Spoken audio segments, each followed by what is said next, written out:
The year is 2045. You are an urban explorer. You have heard rumors about an architect who went missing in his underground city, but no one knows what happened to him or if he even survived. And now you are descending into his underground city for the first time.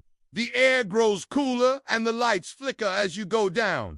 Your flashlight beam cuts through the dust motes dancing in the air, revealing a vast cavern filled with the whisper of forgotten machinery and the echo of human activity long gone. You find yourself in the heart of the architect's underground city, a hidden world nestled beneath the bustling metropolis above. Here, in the cool embrace of the subterranean, a labyrinth of tunnels and chambers awaits, each holding secrets that the architect poured into this subterranean marvel. It's me. Welcome to my channel. Join me as we take a journey through the architect's underground city. Brace yourself, because what you are about to witness will challenge your perception of reality. Before we continue, remember to support us by subscribing so you won't miss any new videos. As you venture deeper into the underground city, the hum of the ventilation system fades into a heavy silence, broken only by the sound of your own footsteps echoing in the vast chambers. The air grows colder, carrying with it the scent of damp earth and something else, something indefinable yet unsettling. Your flashlight beam reveals not just the physical structure of the city, but hints at its former inhabitants, the architects, workers, and engineers who once thrived here. You can almost hear their footsteps echoing in the corridors and see the shadows of their forms at work in the chambers. But where is the architect? What happened to him, and why did he vanish without a trace? Your journey begins in the central hub, a grand atrium bathed in the soft glow of emergency lighting.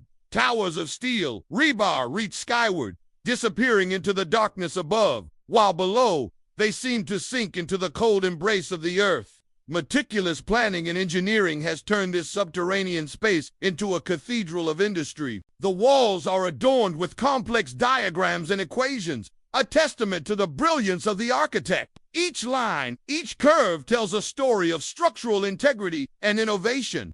The air is heavy with the ghost of ideas, the whispers of groundbreaking concepts that once filled these very chambers. The city around you is more than just a structure. It's a reflection of the architect's genius, a monument to human ingenuity. From the central hub, you navigate a network of tunnels, each one a corridor of discovery. Some lead to chambers housing advanced machinery, frozen in time, their purpose long forgotten. Others open into vast caverns where entire communities once lived, complete with hydroponic farms and artificial sunlight. The scale of this underground city is breathtaking. It sprawls beneath the cityscape like a hidden organism, a silent witness to the passage of time. The architect's notes tell a tale of a man driven not just by ambition, but by a deep concern for humanity's future. He saw in the depths of the earth a sanctuary from the chaos above, a place to build a better world. As you read, you realize that this underground city was more than just a project. It was his life's work, his legacy. The further you descend, the more you uncover about the architect's fears and hopes for the future.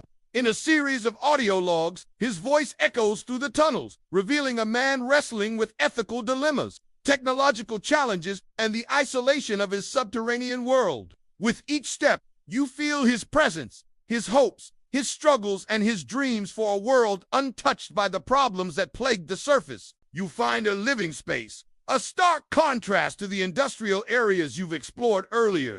Here, personal items hint at the human side of the architect, a man with hobbies and interests, a man who once walked among the living, breathing the fresh air and feeling the sun on his skin. But how did he sustain himself down here?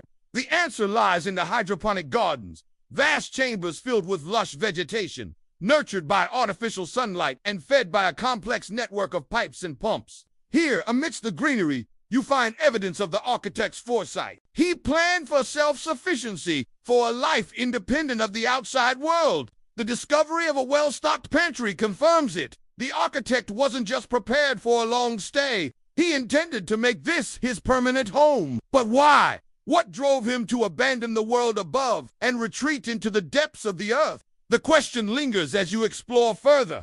You stumble upon a medical center, fully equipped, sterile, and ready for use. It's a place of healing, but also a symbol of the architect's fears. Was he expecting injuries, illness, or worse? The presence of such a facility deep underground suggests a darker possibility. The architect may have been preparing for more than just a change of lifestyle.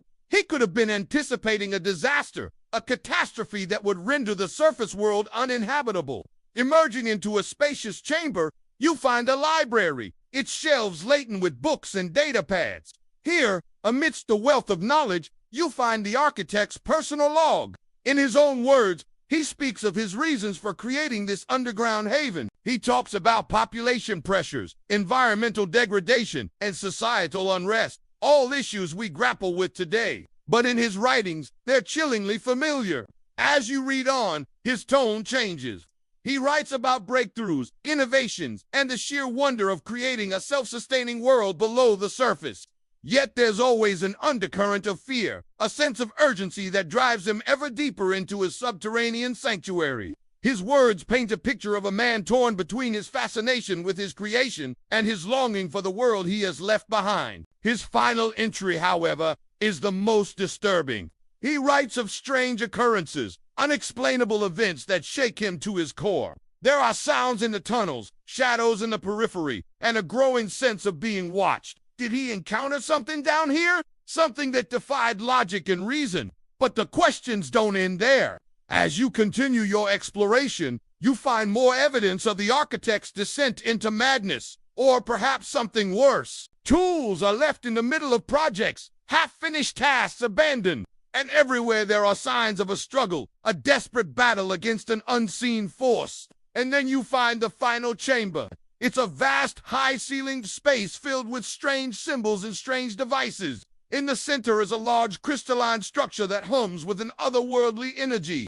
It feels wrong, alien, as though it doesn't belong in this world. And yet it seems to be the source of the strange occurrences the architect mentioned in his final log. There are signs of a recent struggle near the crystal, a violent struggle. And then you spot the architect's body lying near the device, his eyes wide with terror, his hand outstretched as if in a last-minute attempt to stop whatever horror unfolded here. He's not dead, but barely alive. You rush to his side and he looks up at you, his eyes filled with a mixture of relief and fear. When he speaks, his voice is a hoarse whisper.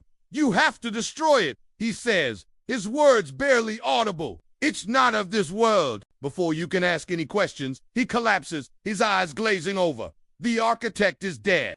Now you understand the urgency in his writing, the desperation in his voice. He wasn't just building an underground city. He was trying to build a shield against an extra-dimensional entity that had somehow breached our reality. The crystal amplifies his fear. Whatever he unleashed is growing stronger by the second. You know what you have to do.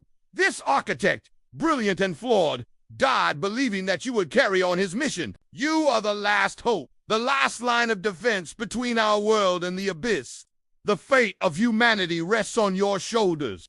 With a heavy heart, you approach the crystal, understanding that the world you knew before entering this underground city no longer exists.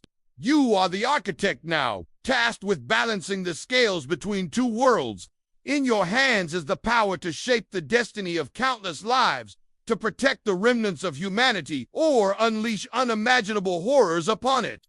The choice is yours, and time is running out. So what will you do next? Will you destroy the crystal and risk unleashing interdimensional chaos, or try to control it and harness its power?